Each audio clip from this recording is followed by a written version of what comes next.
Get that paper, told that Glock, that's how we live. Yeah, my life's a game, I pray I don't get killed. They can't believe I got the guap, this shit for real. Can't accept the fact my brother gone, I wanna kill. Yeah, I can't go for that shit don't sit right. Instead of capping to the old nigga, I know what you live like.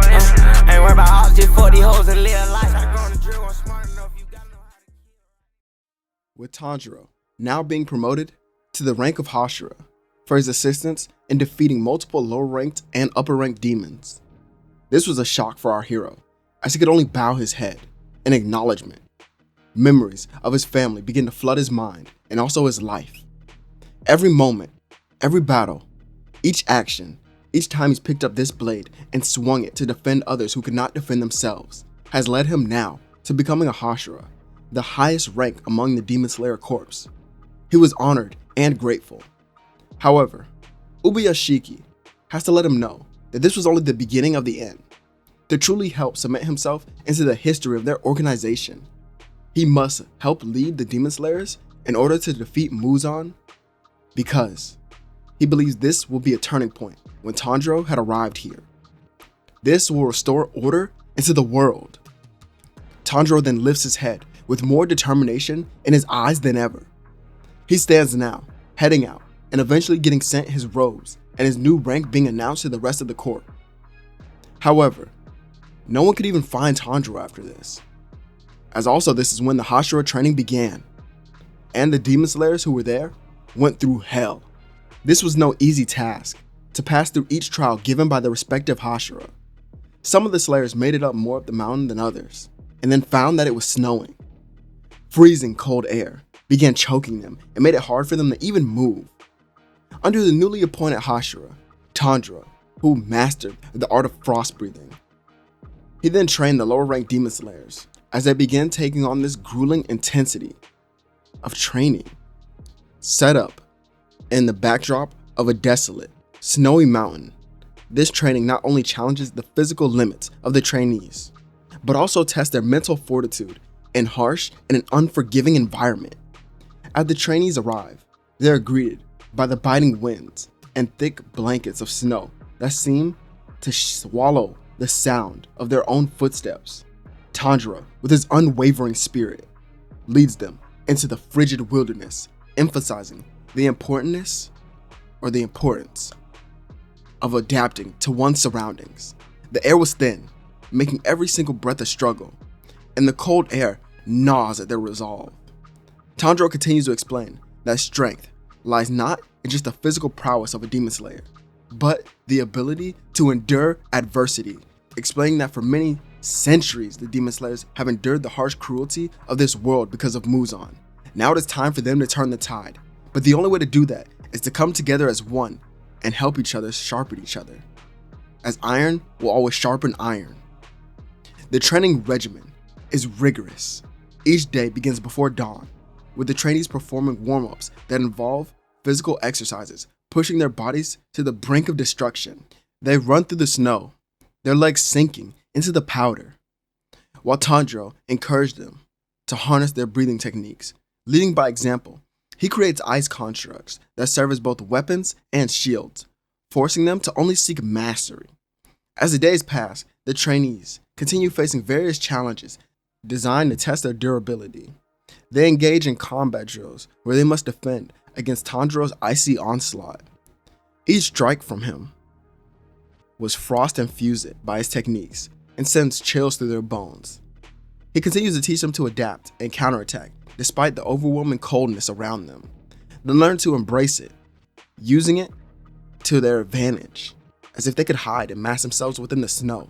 Then they could maybe catch certain demons by surprise by using the same technique.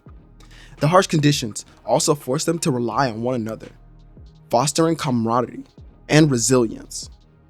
Through this grueling training, the lower-ranked Demon Slayers emerge not only stronger, but more united as one. Their spirits harden like the ice that had surrounded them. Under Tanjiro's guidance, they learn that the true strength is forged in the coldest battles, preparing them for the challenges that lie ahead in their fight against the final demons. Tanjiro from this point would await more Demon Slayers, but instead, Sanemi, the Wind Hashira, arrives to the area. not believing that Tanjiro was already fit for the position, upgrading his rank so fast to become a Hashira this early. No, he couldn't believe it, especially with such a big battle coming up. He wouldn't just sit here and take anything. So Sanemi challenges him to a combat. Tanjiro looks at him, telling him that this isn't fair as of now. Sanemi begs to differ, however Tanjiro appears behind him, touching his shoulder, stating that this is his domain. Any movement within the frost and snow would be slowly orchestrated by him, so tread carefully if you truly wish to do this. Sanemi doubles down, using wind breathing to try and cut him, but unleashing several slashes around his body. He tries to cut through Tanjiro, but this was just an ice clone. The real Tanjiro sat above him in a tree, holding his blade, looking down at Sanemi, as Sanemi calls him cowardly and to show himself. But then suddenly, the snow begins to melt as the fog clears up and steam appears in its place. The immense heat was coming from Tanjiro himself, who now had flames surrounding his blade. If you truly wish to test me of your own accord, have at it. Winds and flames flow throughout the area in a poetic fashion, as on one side you had the vengeful and raging winds of Sanemi, while on the other you had the calm yet fierce flames of Tanjiro. These two powerhouses continue to go at it. However, Tanjiro ignored all the words of Sanemi, only focusing on what was right in front of him. Eventually, their battle does conclude, but only because it was stopped by Guillaume, telling them to work together for the true sake of their mission. Each of them then walks off, as later this night is when this story all truly begins. Muzan visits the base of the Demon Slayers and talks to Ubuyashiki, who has led him right into a trap. The explosion goes off, and the Hashira wastes no time in making it to the area. Guillaume swings his axe towards the demon, and Muzan isn't able to evade it, because looking down, his legs were frozen by ice. Could this be that damn brat? He twists and turns to see Rengoku, Mitsuri, Obanai, Giyu, and Sanemi closing in on him. Still no sign of that sun-breathing brat, but just where was he? Muzan, annoyed, brings them all into his own domain, where the Infinity Castle arc begins. As there is no Akaza, and with more Hashira here present, they all link up in groups. Well, they will, once they defeat all the lower-ranked demons that Muzan had prepared for them as well. Because due to them defeating so many upper-ranked demons, he's been busy, gathering his own forces. So Rengoku, Giyu, and a few other Slayers are sent right to the rooms where they're confronted by new lower-ranked demons. But their main focus was the last two upper-ranked demons that stood in their way, Doma and Kokoshibo. Going into the room, with upper rank 2, we'd see Shinobu battling him, as the outcome would be the same. And as this does happen, Kanao arrives. Seeing this and being shocked, she begins to fall to her knees, only to have someone place a hand on her head, causing some of the ice within the room to melt as well. No need to worry. I know your elder sister all too well, and even now I believe she's fighting for your sake, so make sure to do the same for her. Kanao looks up, seeing Rengoku with the flames starting to burst around him. So this is Upper Moon 2. What a chilling atmosphere you have created. The exact opposite of Upper Moon 3. Doma then realizes it was this Hashira that had led to the defeat of Akaza, making him even more excited to prove how much stronger he truly was than Akaza by winning this battle with his overwhelming strength. In a different room, Muichiro notices that he's entering by himself, finding Upper Moon 1. Kokoshibo turns, and they have the same exchange as they do in the original, where Muichiro finds out he's a descendant of him. The demon would attack him, and he could barely dodge the attacks. He performs the 8-layer mist technique, only to have it parried in every which way, and being sent flying into a pillar, recovering quickly as he has to dodge the next slash and prepares himself for the next attack. Kokoshibo reveals his blade and now looks ahead, trying to convince his descendant to become a demon to reach his full potential as he did. The young Hashira declines. It's about time you found me. Kokoshibo feels something that's completely off. The air, it had shifted somehow. It's now somewhat cold, as if Doma was in his presence. But that couldn't be right at all. You know, It's pretty hard to find you, especially when you left off such a light signal. I mean, I could barely hear the noise of this battle. You must just be getting started yourself. Muichiro scoffs, but then smiles at the fact that Tanjiro walks from the shadows, now standing right next to him. So how's our situation? It seems the battle was just beginning, but it seems that he's Upper Moon 1, so he has to be one of the strongest that has ever lived, besides Muzan himself. Yeah, he is. Muichiro states that his attacks are fast. He can barely see them, so he's basing his dodging off of instinct almost. But that won't be enough to win them here. They'll have to push themselves beyond belief. Anything that they ever thought, or their level of strength in their mind as of now, they have to surpass it tenfold if they want to even compare to this demon. Tanjiro sighs. Let's just buy ourselves a little more time then. Unleashing his blade to now look ahead at the demon, where Kokoshibo's whole demeanor changes, seeing the earrings of his younger brother. You there, where did you acquire those earrings? Tanjiro then tenses up, not wanting to answer. The demon then attacks Tanjiro, who evades and performs the second form of frost breathing, Snowstorm Barrage, sending a flurry of icy attacks. All of them were blocked as if they were nothing. An ice breathing technique that he's never even seen or heard before. These two boys are special. Each one of them must be Hashira as well. So young, with so much potential. Just like. The demon then looks ahead of the boys, and for a moment, sees himself and his own brother. Damn it. Damn it all.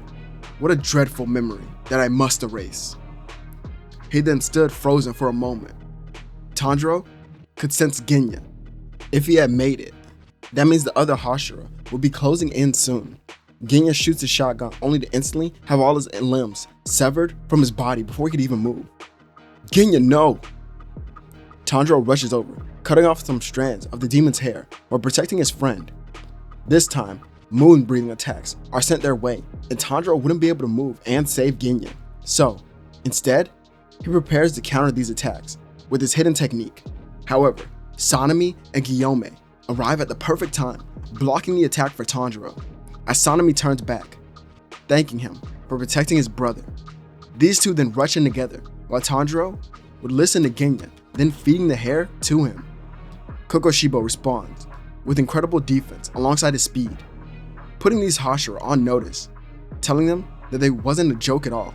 Guillaume then notices that Tanjiro was moving in, looking to Sanemi. If they wanted to take down this demon, they needed to act even faster, sending their respective stone and wind breathing techniques at Kokoshibo. The demon is forced to parry while evading.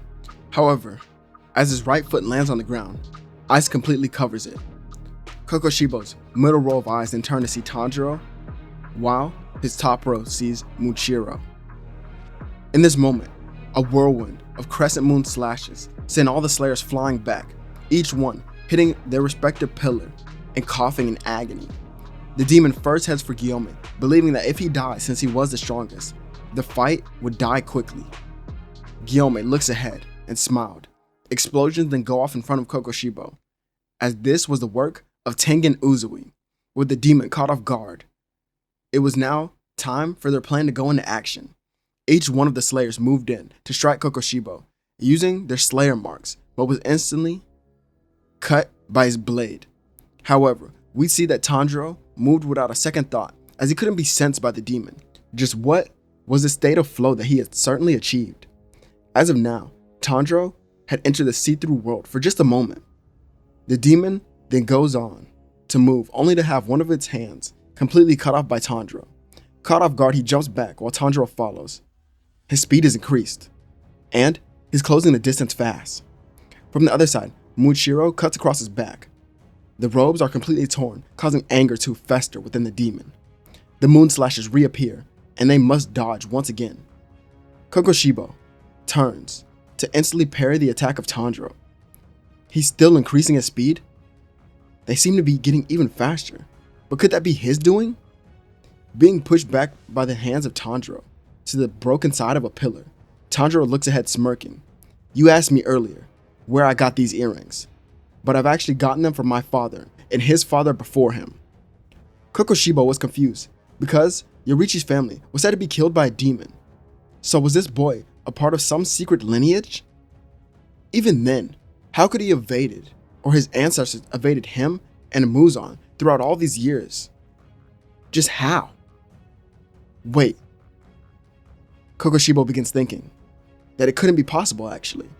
This boy actually wasn't related to Mushiro or him at all, or even Yororichi.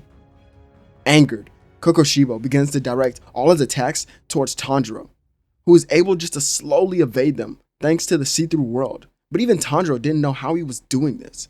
Guillaume and Sanemi then land strikes on the demon, throwing him off just a little bit, and even snapping a part of his blade off.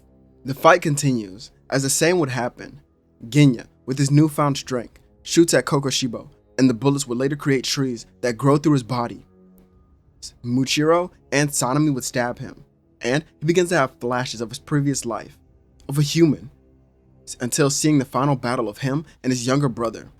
Now, his eyes seem to be adjusted to Tanjiro standing right in front of him, instantly performing the Hinokami Kagura to cut the demon down, leaving each piece of him slowly fading into ash and dust. All the slayers in the room began to sigh in exhaustion, having multiple injuries and wounds as they were bleeding, but they would have to wrap up their injuries because this fight was far, far from over. Here is where we get a flash to see each of the battles that had ended within the areas. We'd see crows with each group of slayers. One was in this room, then another was in the room with Inosuke, Kanao, Rengoku, and the Flame Hashira was on the ground with one knee, bleeding from his head and his shoulder as he was bleeding heavily. The crows who were in the room were also with Zenitsu and Yushiro. Karaya is being guarded. Back at the base where we would see crows near him, alert him of the success of the Hashira and the Slayer so far. Just a little bit further, a little bit more. We're counting on you guys. This battle, this life, it can all be over so soon. Please, just keep pushing. The base then breaks down as Muzan is in the area, attacking people within the village, as the demon slayers who are around rush him. Each one of the Hashira has also appeared in a different location, but they were closing in as well. The first to arrive were Gyu, Rengoku, and Obanai. These three defended those in the area and performed their respective breathing styles in order to protect those in danger. With each of their demon slayer marks appearing, these Hashira were on the top of their game, weaving through the whips of Muzan and closing in on him. Gyu looks ahead, saying that if we don't do something soon, we won't make it until dawn. Out of nowhere, Guillaume's axe slams into the ground, knocking the demon off balance as it would break it. Then mist appears around him, where Muzan was struck several times, getting angered, as he couldn't even see the attackers that were currently striking him. Muzan then looks ahead and prepares himself once again. Soon, all the Hashira who were still alive arrived to the area and began putting up an even better fight. This time, one of the crows would yell out that there are 2 hours before daybreak. With the slayers knowing that they need to hold out a lot longer, Guillaume began thinking, and for an instant, he glimpses once again into the see-through world, quickly telling everyone to look even closer if they want to win here. Just a little bit more. The slayer marks wouldn't be enough. They needed to tap into something that wasn't even human. The first to tap into this state is Kyojuro Rengoku, who then slices right through Muzan's attacks, letting a cut on his arm that was instantly healed. But it was slower, so he must be getting weaker. All of a sudden, far away, we'd see Nezuko waking up, looking around, twisting and turning, hearing the voice of her father and her mother, guiding her, telling her that her brother was in danger and he would need her help, so she must move quickly. She gets up, then begins running to the area. At the same time, Tanjiro appeared, pushing rubble off of him as he was buried in it. He looks ahead at Muzan, sending ice to hold him in place. Frost breathing, fifth form, frozen wasteland. The area around Muzan becomes ice, throwing him off balance, and Tanjiro appears to his side, slicing at his torso. Muzan dodges the attacks and tries to kill Tanjiro instantly, only to have the attack blocked by Mushiro, who would then cut off his leg. as now his leg is instantly regenerated. But both of them stand there, giving him a glare. You two, you remind me of them so much, and you all need to be crushed like ants and be exterminated. Muzan begins to try to attack even further, and then starts to be actually pushed back, with his hair slowly becoming white. Zenitsu, Inosuke, and Kanao are then revealed by the demon, as now everyone was here, as they have to push even further beyond. Muzan, angered, then sends a whirlwind of whips around the area, cutting all the slayers. Time begins to slow down as Tanjiro turns, seeing Kanao about to be cut down, and she wouldn't be able to block it or dodge it, as we see that Muzan now stands as all the slayers in Hashira are out of commission, for the moment as well. As we then see Kanao getting up and seeing Tanjiro bleeding, Muzan then steps through the building, seeing her and turning to her. We'll start with you, holding out his hand, as Tanjiro would instantly cut off it, sending him flying with the first form of sun breathing. And with the open cut, Muzan's hatred reappears even stronger, dashing into Tanjiro. He's hit with another flashback of Yoruichi. Seeing all the forms of sun breathing right now, Tanjiro needed to think. He also wasted so many movements. If he couldn't perform it like Yoruichi, he was dead. It was almost like this man was a swordsman sent from the heavens down to change the era that they were in. Tanjiro and Muzan's face. Then, both became angry, as both of them knew what was right in front of them. These two, even after so many years, would clash again. Why couldn't Muzan rid the world of that man's presence? Still, it bothers him right now, after so many centuries of living how he wanted to. It's all come down to this, to beat this silly and stupid technique created by a mere human once again. Just how could he even do that in the first place? Muzan remembers the times that Yoruichi had killed so many of his demons, and how he almost killed him. This accursed breath of the sun. Why?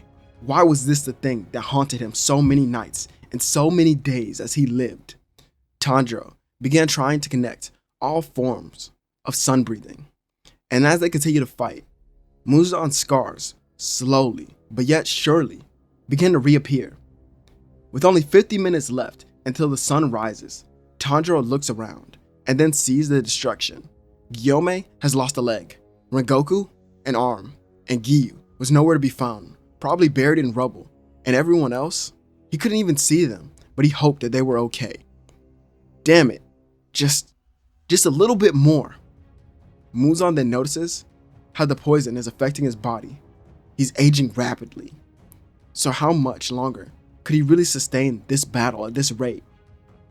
Seeing the hearts in his arms and chest, Tanjiro began to smile. This world is truly so amazing. Yoruichi continues to guide him. All odds were in his favor once again. Attacking once more, the young Hashira would make it even further into this battle, as many others of the Hashira would arrive as well. Giyu spins into the battle, using his water breathing. With him distracted for a moment, Sanemi comes in, slicing his torso with wind breathing. All you pesky worms! Tanjiro shocks them as he performs all the forms of sun breathing again, but this time, his blade turns red because of his determination and grit, as all the remaining Hashira and Slayers follow his lead. Here, Tanjiro isn't injected with any blood at all, allowing him to stay at the height of his senses. Making their final opening, Tanjiro is then able to perform all the forms of sun breathing yet again, one after the other, without fail. Each one is more magnificent than the last. He's open for the final strike, yet Tanjiro falls to the ground, breathing heavily. His chest felt like it was about to cave in on itself. But he needed just a little bit more. Why now? How couldn't he do it? He just needed a little bit further. With him now open, Muzan goes to finish this all off, as all the other Hashira are too far away and they can't do anything. Watching on, They thought that Tanjiro was going to die. No, not yet. This is when Nezuko appears, taking the hit and getting Tanjiro out of the way. Nezuko breathes heavily as blood shoots out of her shoulder. Tanjiro, once again, looks up at Muzan, who dashes right at him to try and consume Nezuko. If I can't get the girl, then I can't conquer the sun. But if I can, I will conquer the sun, and this hellish endeavor can all be over. Tanjiro looks ahead, seeing the ghost of Yoruichi stand before the demon.